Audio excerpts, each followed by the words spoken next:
Muy buenas alumnos. En la clase de hoy vamos a estudiar el sistema nervioso central. Por un lado estudiaremos la médula espinal y por otro lado estudiaremos el encéfalo.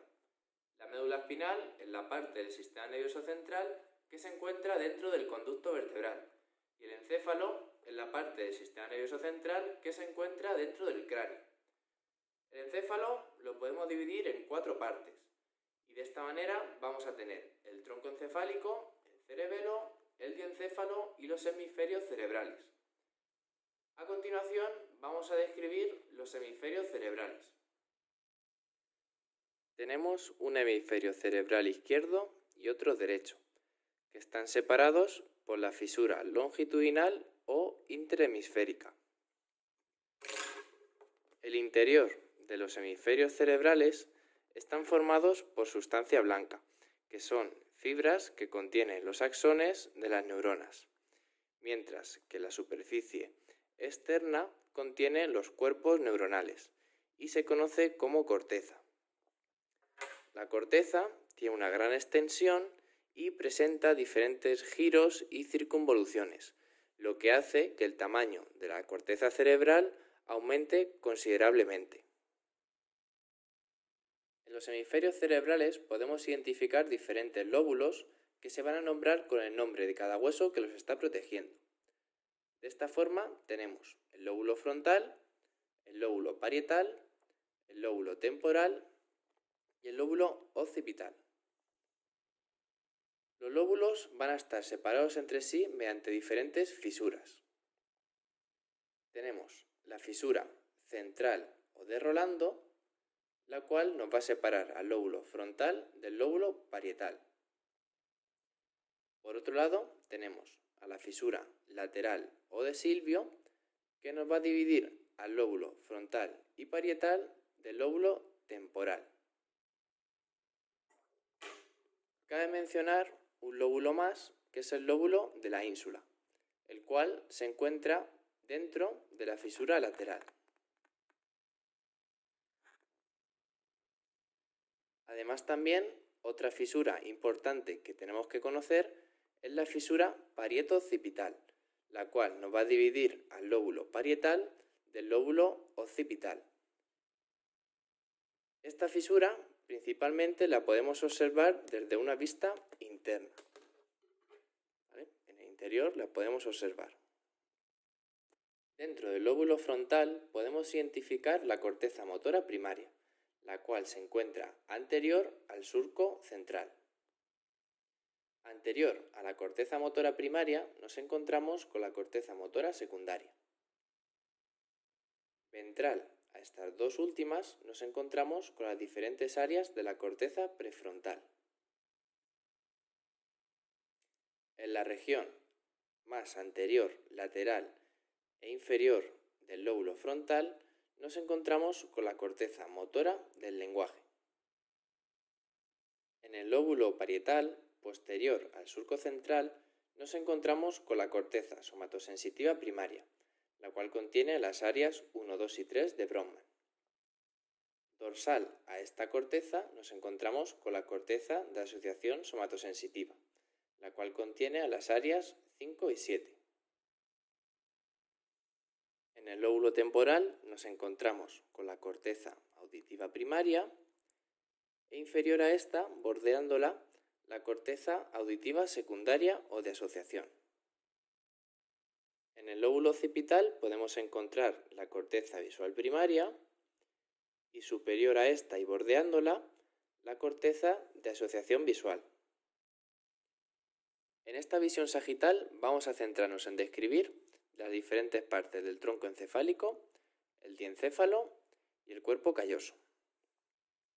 En el tronco encefálico podemos diferenciar el bulbo raquídeo o médula oblonga, el puente o protuberancia y el mesencéfalo. En el diencéfalo vamos a centrarnos en describir el tálamo y el hipotálamo. En el cuerpo calloso podemos identificar el rodete, el cuerpo, la rodilla y el pico. En la región dorsal y caudal del encéfalo se ubica el cerebelo. Podemos identificar un lóbulo anterior, un lóbulo posterior y un lóbulo flóculo nodular. En este modelo podemos observar la fisura horizontal y la fisura posterolateral. En la región posterior podemos observar en la línea media el vermis, el cual une ambos hemisferios cerebelosos. Uno de los elementos de protección del encéfalo es el sistema ventricular. Se trata de cavidades ubicadas en el interior de los hemisferios cerebrales, en el diencéfalo y entre el tronco encefálico y el cerebelo.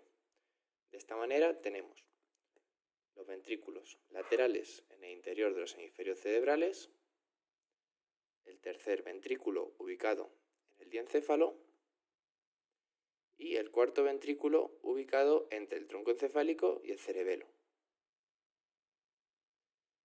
El tercer ventrículo y el cuarto se comunican por el acueducto de Silvio.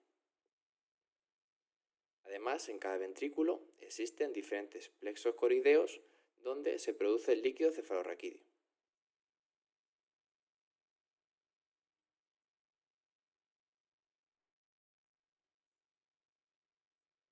Si observamos el encéfalo desde la base, podemos identificar el origen de los 12 pares craneales. En el telecéfalo se origina el nervio olfatorio y el nervio óptico. En el mesencéfalo se origina el nervio oculomotor y el nervio troclear.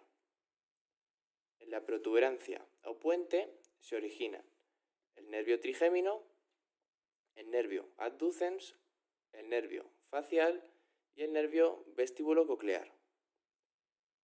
En el bulbo raquídeo se originan el nervio glosofaringeo, el nervio vago, el nervio accesorio y el nervio hipogloso.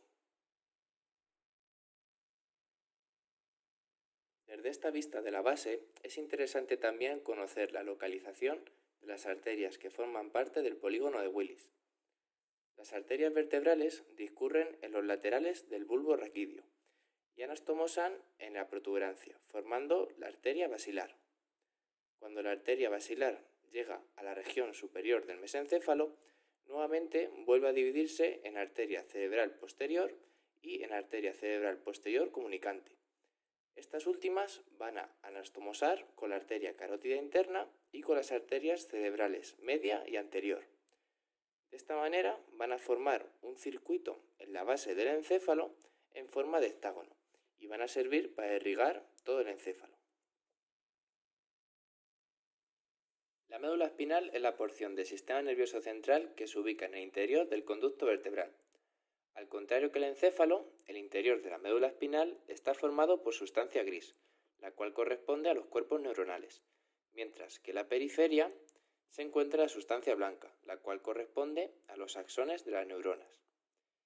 Vamos a destacar en la región dorsal la existencia de una raíz dorsal, la cual se encarga de transmitir la información sensitiva hacia la médula espinal, mientras que en la región anterior vamos a destacar una raíz ventral o motora que se encarga de enviar los estímulos motores. Ambas vías van a confluir y van a anastomosar formando el nervio espinal.